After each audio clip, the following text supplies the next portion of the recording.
Hey there. Okay, let's talk about taking things too personally, things that aren't meant to be taken personally at all. So, those times when somebody says or does something and you automatically assume that it's about you, and you automatically assume that it's negative, right?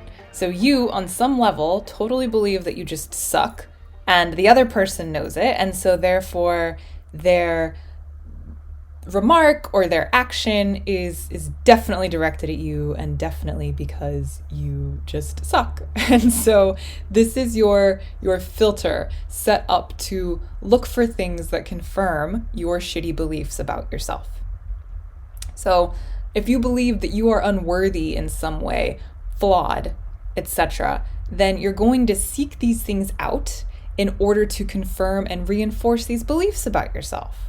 And even if it was never intended by the other person, which, like, come on, most of the time it's not. Sure, there are those like super passive aggressive people out there. And sure, sometimes, not everyone's gonna like us and they're gonna do something or say something that is in fact meant to be insulting and negative. However, more times than not, that is not the case.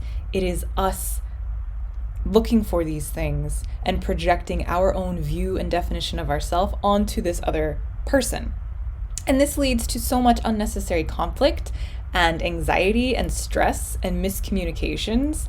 And so, like I said, most likely others are not attacking you. They're not even attacking you.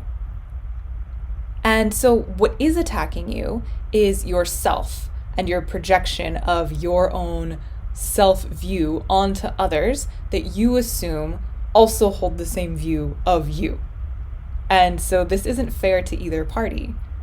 It's not fair to you for seeing yourself in such a negative way.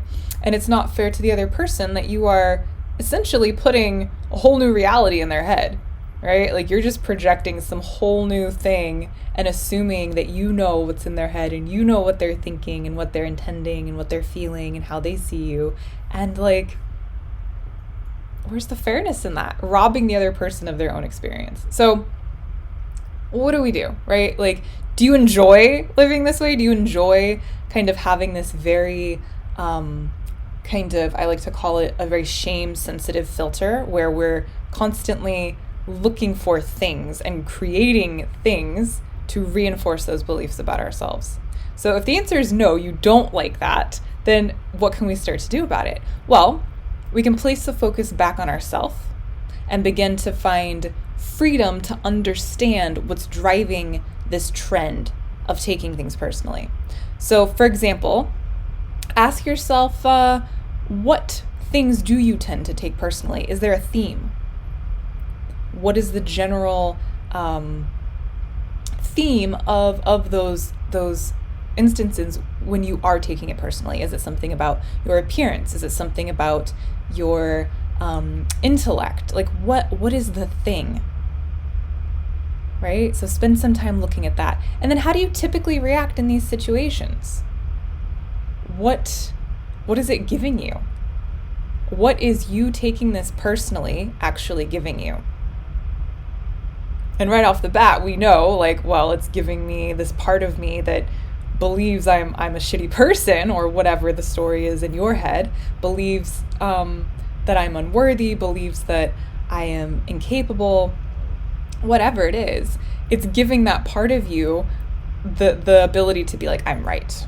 So we know it's already giving you that. And what else is it giving you? What else is it giving you? And what is the true need underneath it that can actually be met in a more supportive way? Okay? So spending some time with yourself, getting real, getting honest, and asking yourself those questions. And, it's a choice. Don't let these old shame-filled beliefs run the show. And you can free yourself from these habitual responses by rewriting the stories. So share with me. I'm really curious what you notice as you go about this process, and I will see you next time.